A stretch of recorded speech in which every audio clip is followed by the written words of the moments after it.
Hello there, and welcome to our first short video on how to use your graphing calculator for those of you who need a quick refresher.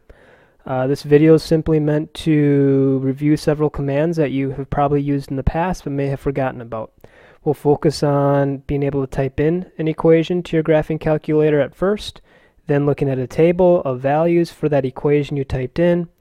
After that, we'll look at how to set an appropriate viewing window for your graph, and finally we'll just look at some basic commands your calculator can do that will help you analyze the graph that you will find pretty useful in your math classes. So we're going to start off with, well, as it says, typing an equation into your calculator. So if you don't have your calculator, probably want to hit pause, go grab it, and then be ready to follow along with us. So I'm going to put my calculator up on the screen here, and I'm going to go ahead and choose an equation to type in. So to type in an equation to your calculator, you want to hit the y equals button, which is going to be the upper leftmost button on a TI model calculator. If you have a Casio, it's going to be a little bit different. You should come to a menu like this that has the option to type in up to 10 different equations. And for some of your assignments, if you haven't already figured out that you'll need to use all 10, you'll need to use all 10 for some of our assignments. We're going to just use one equation today, and we're going to type in x cubed. So the variable button is this one here that has an x, a t, a theta, and an n. And these are for each of the 4 different modes that you can set your calculator into. Doesn't really matter for us right now. We just need to know whenever we have a variable, an independent variable, an unknown quantity, we use this button here. So that's our x button. For my cubed, I'm going to go ahead and go to the math menu. And if you notice right away, the third option is the cube symbol. I'm going to use that third option. A lot of you might choose to use the caret key and hit the caret key and then the 3, and that will also give you x cubed. We're then going to go through and say plus 3 and then x, my variable button again, and the squared key there. And so that's my equation. That's how you enter an equation. You just go to that y equals menu and then type in your equation as it looks in your book or your homework problem or whatever you happen to be working on. Well, the next thing from here is to probably look at a table of values. If you hit the second key, which is the second one from the upper left, and then if you go over and look above the graph key, you'll notice in the same color writing, in the case of this calculator blue, it says table. If I click on that, I get sent to a table of values that tells me what each y value is if I were to plug that particular x value into our equation in our y equals window. You can go through and you can change that table if you hit the second button and then come over here to the Windows key, and you notice above it says table set.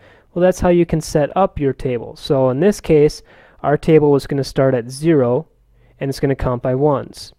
I can change that however I want. Maybe I want to start at -10, and instead of counting by ones, I want to count by 5s. That little triangle symbol in front of the table means change. So let's just say the table is going to change by 5s. The independent and dependent, we always will just leave those alone and leave them as autos. So now if I go back to my table, you'll notice that it starts at -10 for an x value this time, and the next x value is -5. It increased by 5. The next x value is 0. It increased by 5. Next x value is 5. It increased. So you can just see the x values are increasing by 5 each time.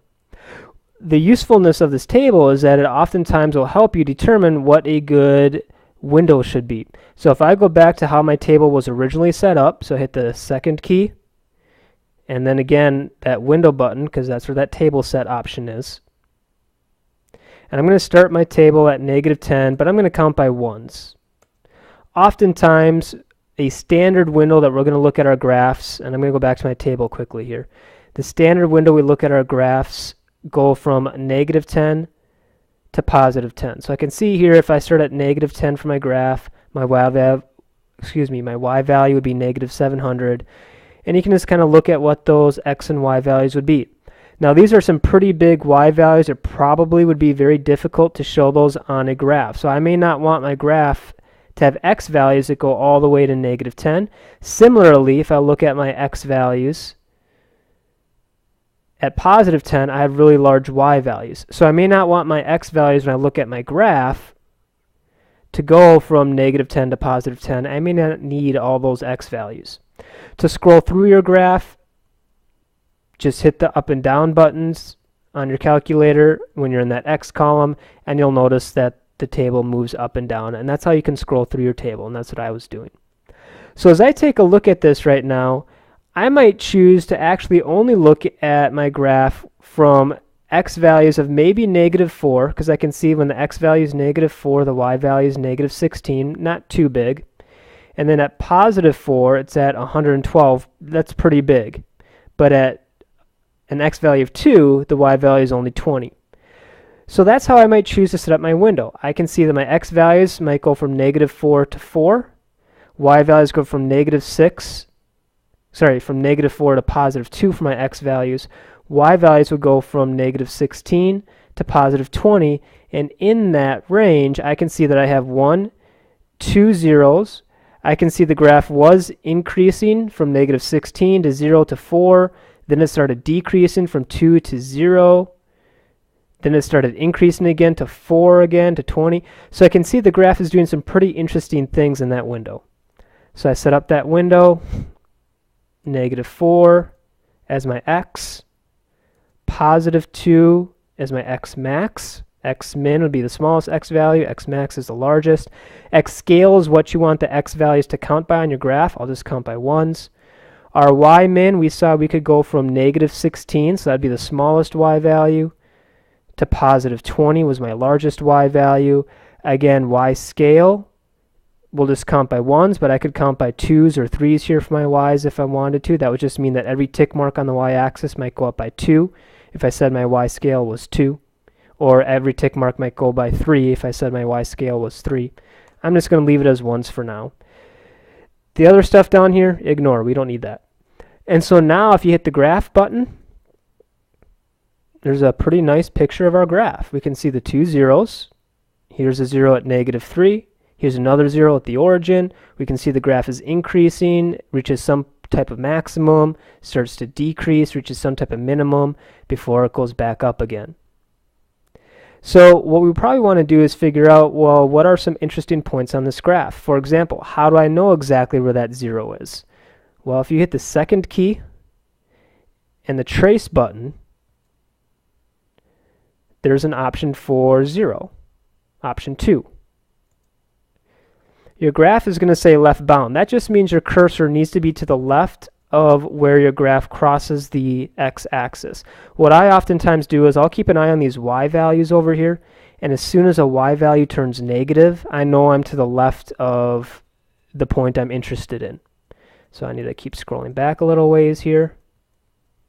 And now my y values have turned negative, so I know I'm to the left of the point I want, so you hit enter.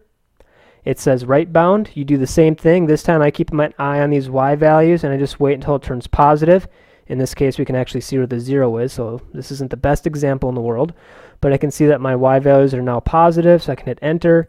It asks for guesses. We don't really care about guessing. Just hit enter again, and it'll tell you exactly where your 0 occurs. You see the order pair down here. X is -3, Y is 0. So that was the 0 menu, or a 0 command. If you wanted to say find a specific X value, you could go to your table, obviously. So if I want to know what the Y value was when X was 1, I could go to my table and just see, well, when X is 1, the Y value is 4. Or you can hit that second button, and above the trace key in that calc menu, there's this value command, which is the first one. So I hit a 1. And that just says, hey, plug in an X value. So I'll say, let's plug in an X value of 1. Hit the enter key.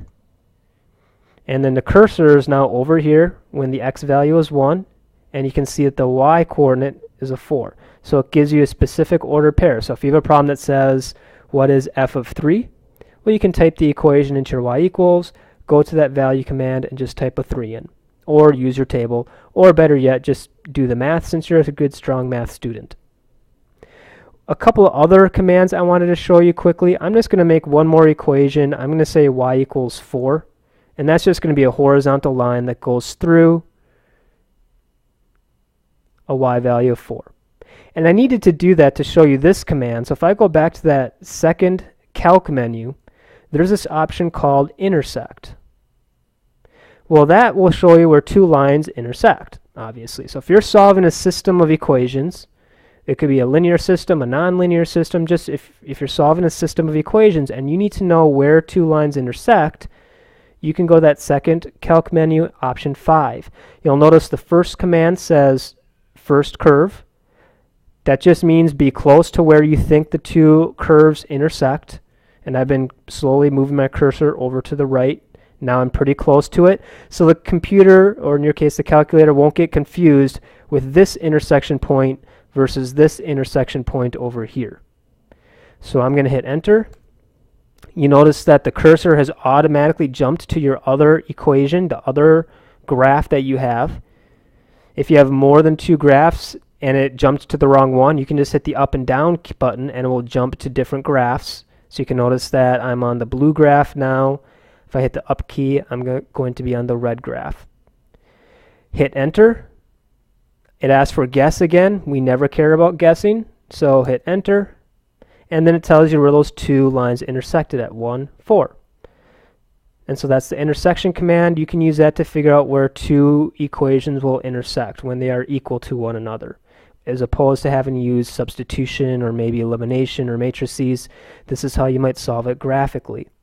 You will also notice in that calc menu, so I'm going to go back to the calc menu, second button in calc, there is a min and max. Now they both work the same way, so I'm just going to show you one of them and I'll show you min, which is option 3. This will find you the minimum of the graph. And in this case, it will be a relative minimum since a cubic function, its range goes to negative infinity. It has no actual minimum value, but it does have what we call a local minimum, which I'm sure you will study or have studied because I assigned it to you as homework. Now, it says left bound, so just make sure you move that cursor over to the left. Also make sure you're on the right graph. So if I were to scroll up, I'd be on that red graph, the line y equals 4. I don't want that, so I'm going to go back down. Now I'm on that graph of y equals x cubed plus 3x squared, the blue graph. I hit enter when it says left bound. Now it says right bound, so guess where you go? That's right, over to the right. You just go to the right of where you think the minimum value occurred. Again, you can keep an eye on these y values. It's a pretty good indication when you've passed the minimum value because now your y values are getting larger. So I hit enter again. It asks for that all-powerful guess, which we completely ignore. And then there's your minimum value. In this case, this number says 1.1874e, which is your calculator's way of doing scientific notation, -6. And over here you see something similar, 4.23e to the -12th. Your calculator is approximating zeros by doing an iterative process. When you see a number like this, especially when you're doing, say, second calc intersect or min or max, that's a 0. This is some number to 10 to the -6th power. There's 5 zeros in front of this one. So we can approximate this number to be 0. Here there's 11 zeros in front of the 4. So this is really a 0.00 as our minimum. The last thing I wanted to show you quickly is this zoom. So if you click on the zoom button, you'll see all these different ways we can set up standard windows. So there's a zoom trig option if you're doing sine or cosine functions. That will give you a window of, say, -2 pi to 2 pi as your x values, or -360 to 360 for your x values. We'll talk more about that when we study sine and cosine and tangent graphs. A lot of times we'll do the zoom 6 option, which is the standard window. So if I were to click on 6, that just gives you the window of -10 to 10 as your x values and -10 to 10 as your y values. There is an option under that zoom menu which is called zoom fit, which is option 0 or option 10 here.